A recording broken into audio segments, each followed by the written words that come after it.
Ohio now ranks among the top 10 states in the nation when it comes to foreclosures, but help is only a phone call away. Hello, I'm Kathy Lair, and tonight on this special live program on housing foreclosures, we've opened our phone lines to you to hopefully help you avoid being foreclosed upon. CET has partnered with WCPO, 91.7 WVXU, the Home Ownership Center of Greater Cincinnati, Fannie Mae, and the Legal Aid Society to bring this opportunity to you. This is a very serious situation in America when you consider that 1 out of every 452 homes in Ohio have received a foreclosure notice. Last June, we held a foreclosure phone-a-thon and logged an amazing 1,800 calls. Tonight, we once again welcome those calls and hope to provide you with some options to help you avoid foreclosure. Our guests tonight are Rick Williams, the President, CEO of the Home Ownership Center of Greater Cincinnati. The Home Ownership Center is a nonprofit partnership of residents, businesses, and government that is dedicated to strengthening communities through comprehensive home ownership strategies. Stephanie Mose, a senior attorney with the Legal Aid Society, practicing in the areas of foreclosure defense, predatory lending, and community development. And Lee Robinson, last year's Cincinnati Area Realtor of the Year and the founder of a successful local real estate company, Robinson Realtors. Thank you all for being with us tonight. Before we begin our discussion, though, let's take a look at a short video about housing foreclosures.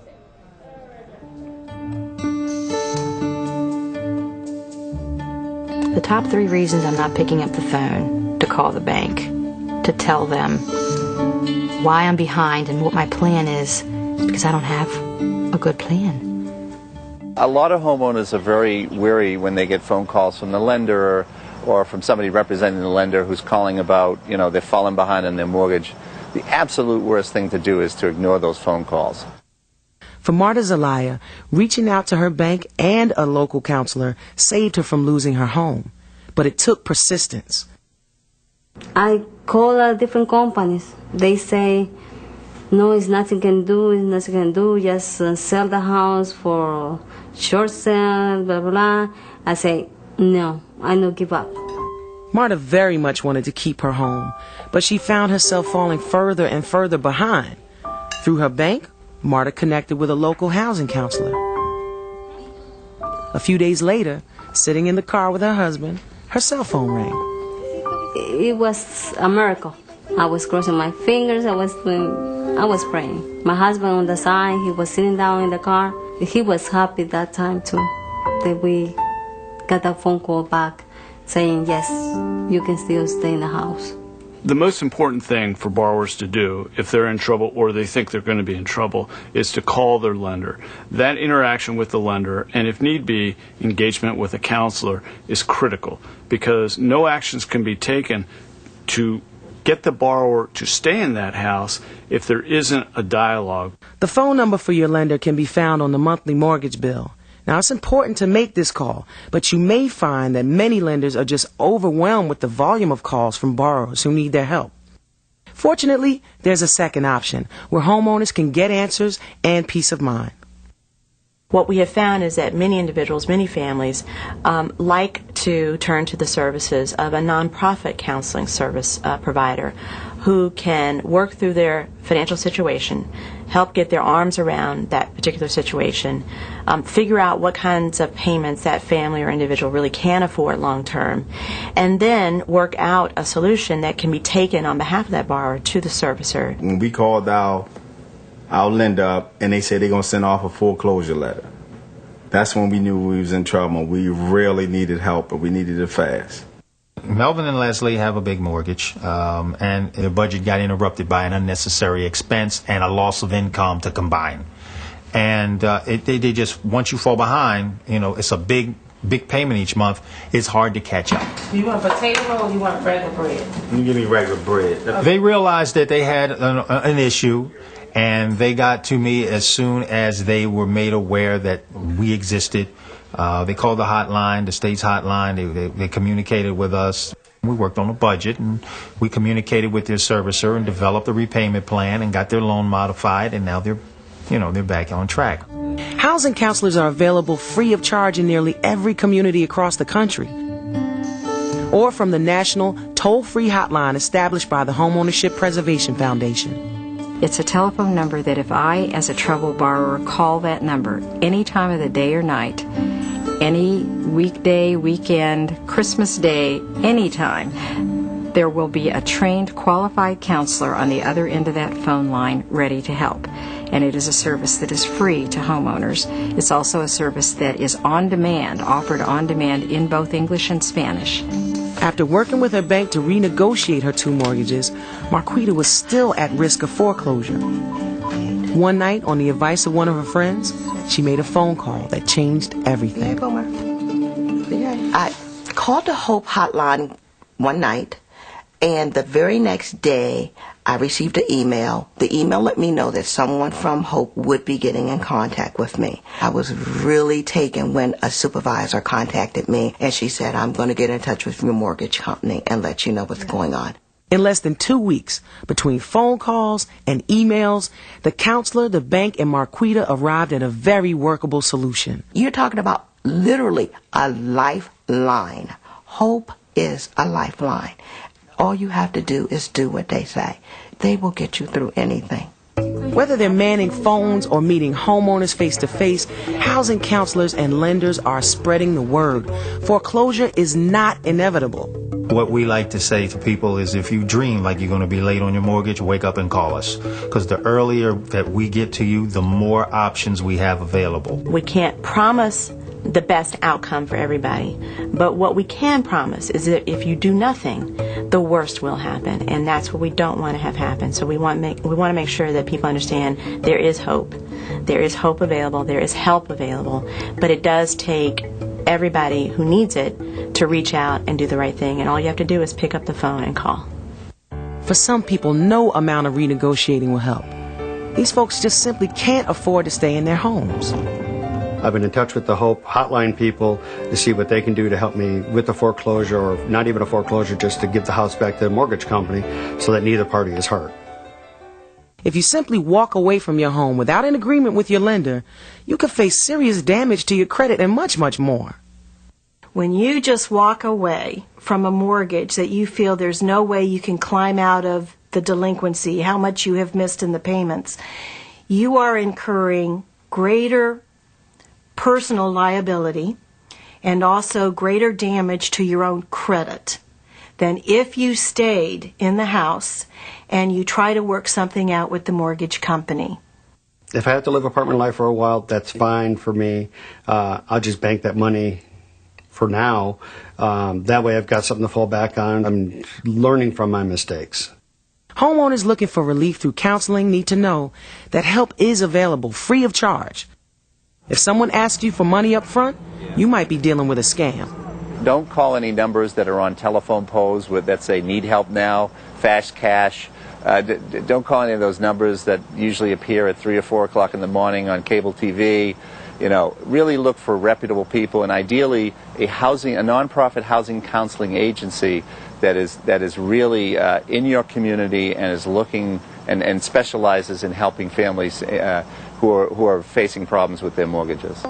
You don't have to live in a situation of fear and intimidation and shame, not knowing where to turn.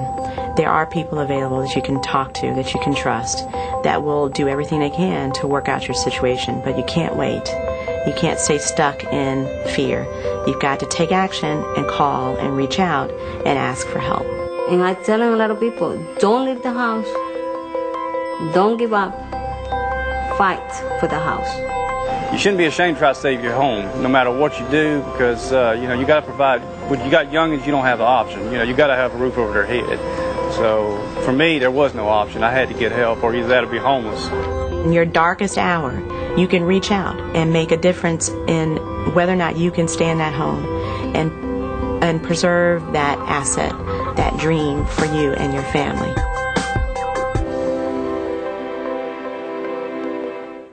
Now is a great time to get advice from a local home ownership and foreclosure specialists who are ready to take your call. The number and website are on your screen. Take down the information and give us a call. We're back now with Rick Williams, Stephanie Mose, and Lee Robinson. Again, thank you all for being with us today. When we talk about foreclosure, it's not just the problem of the guy down the street, it's all of our problems, right, Rick? Absolutely. The foreclosure problem is, first of all, it's very large, and second, it's the way that we're losing the property values in the community. So when there's a foreclosure in our neighborhood, it impacts all of us with the loss of that property value. So in that regard, it is a problem that we all have.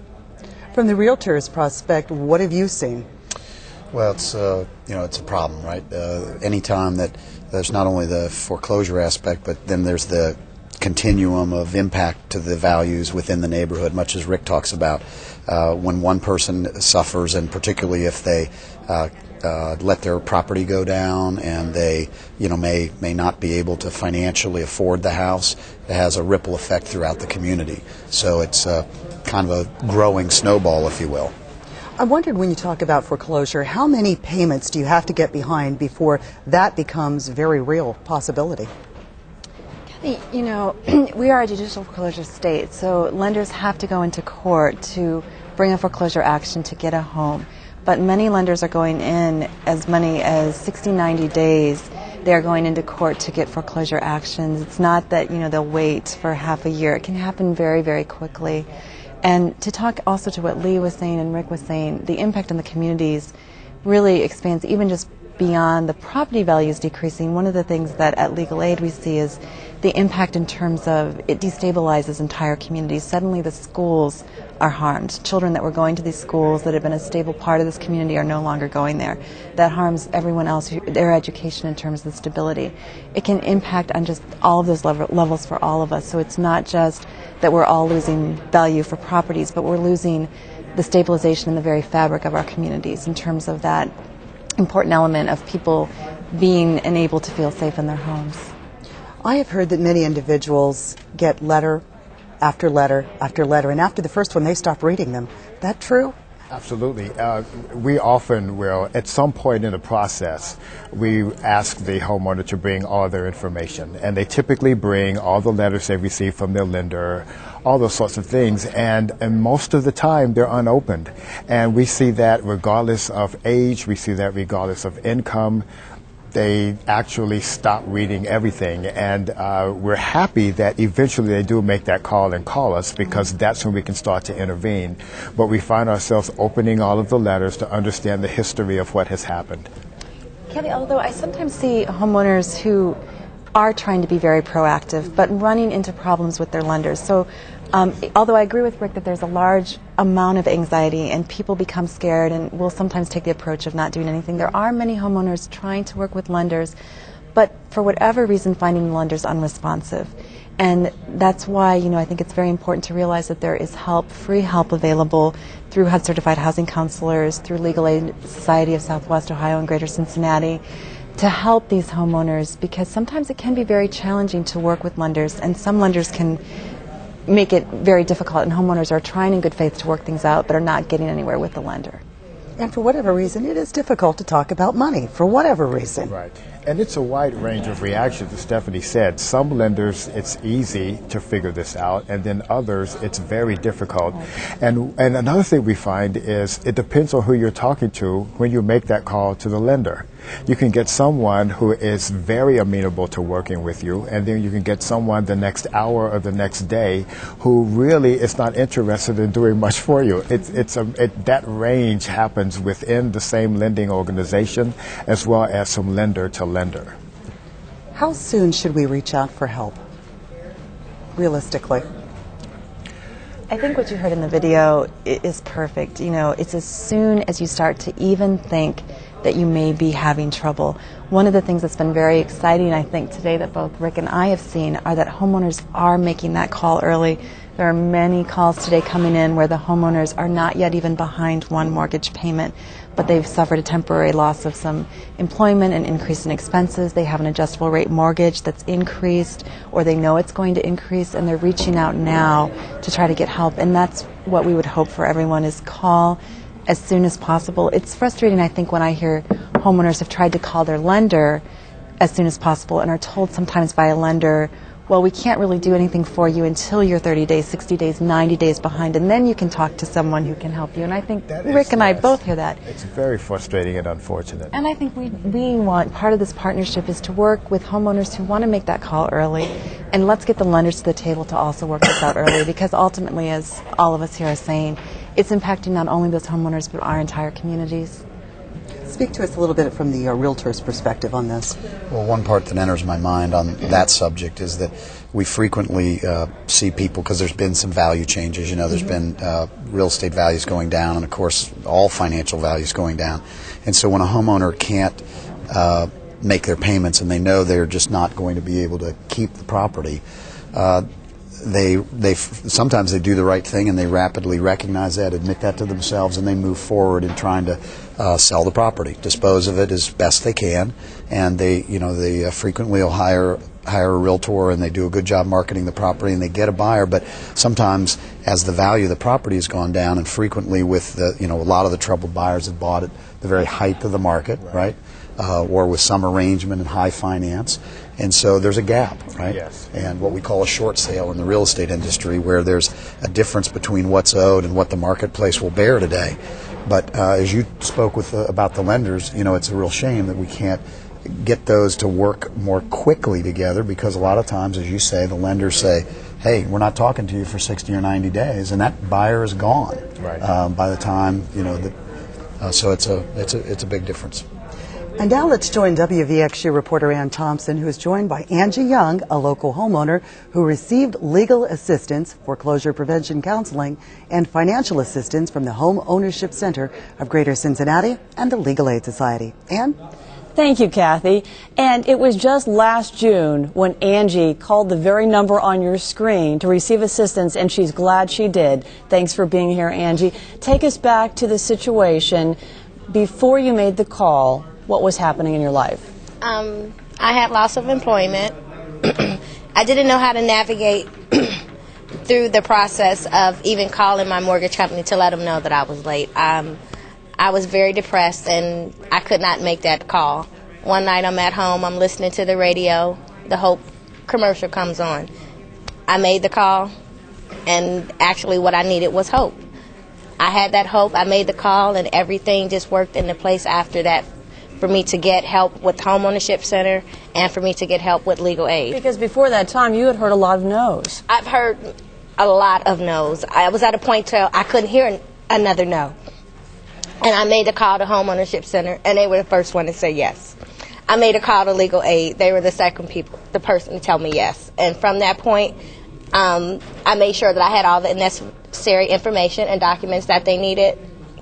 They helped me to make sure that I was able to stay in my house and keep my house. And what kind of help did they give you? They gave me financial assistance. Not just that, they gave me a direction. I didn't have a direction. I didn't know which steps to take. They made it very simple.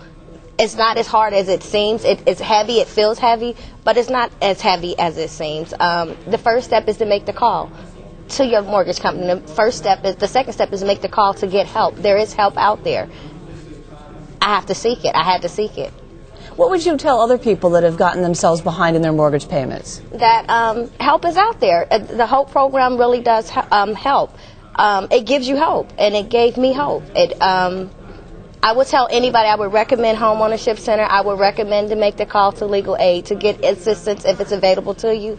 Please seek the assistance if you plan on staying in your house, to keep in your house. And this really has helped you turn your life around. It has, in so many different ways. It was the first point of me, I felt I wasn't living. I felt just stuck. That was the point. I took a deep breath once they told me yes.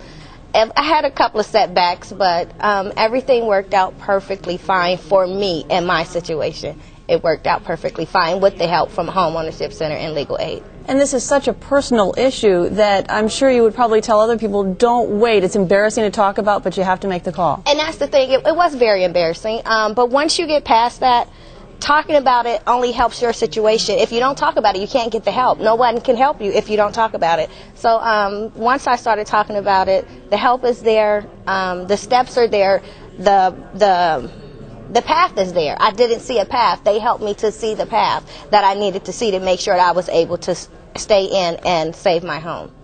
Thank you, Angie Young, Thank you so very homeowner much. Angie Young. And now we'll go back to Kathy and the panel. Angie brought up a great point. When you're going through something like this, you feel like you're the only person in the world, and that wall comes right up, doesn't it? Right. And you've got to break that down first thing out of the gate. When it comes to your equity, when it comes to foreclosure proceedings, how does that work? The equity in your home? You mean in terms of if you have any equity Yes. and you're going through a foreclosure? Theoretically, Kathy, what should happen is if there is equity in your home at the time of a sheriff's sale, and after everything else has been paid, including unpaid taxes, all the court costs, all the fees to the attorney, that equity would come back to the homeowner. Unfortunately, so many of the homeowners today, so many of us, in fact, are underwater with loans. So many loans, I think, were put out to people that had them at the time they were made. There was either fraudulent appraisals or negligent appraising, something that happened, and they were in loans that were well more than the homes are worth. And as the market has depreciated, that has only worsened. So, it is unfortunately pretty rare that we see homeowners with much equity these days. So many of us and so many homeowners are in situations here, particularly in our community or in Midwest communities, where there is not equity, and it has been taken out for a variety of reasons. What does foreclosure do to your credit? Well, foreclosure, it has a lot of ramifications, and they're all negative on credit. If there's been a foreclosure, typically when you want to purchase something, mortgage is one of the more important loans that creditors look at for your credibility with regard to your lending power. You can have delinquencies in other types of loans, but with your mortgage loan, it's looked at as a level of responsibility for that borrower. And so when you foreclose, that is a message that not only did you have delinquencies, you never paid that mortgage, and therefore that home went back to that lender.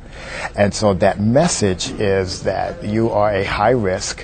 And so whenever you want to borrow money after that for a car or anything smaller, your interest rate is a lot higher because you're now a high-risk borrower. And that's if you can actually get a loan. It's difficult to exist in the world without borrowing money at some point. And so it's a way that makes the rest of your life difficult because of that action. When you are going through this process and you're reaching out for help, what is the information you should bring with you to a first meeting to help someone get you back on track? Typically, we will give you a list of what that is. And so it's information about your loan, who your loan is with, the loan number, how much is owed on the mortgage at that time, how delinquent are you, information about your income, how solid is that income, who's your employer, if you're self-employed, all those sorts of things to verify that income.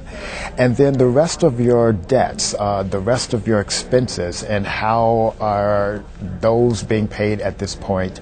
All of that is the kind of information that we would need. We use that to work on your behalf with the lender and the servicer who has your mortgage at the time.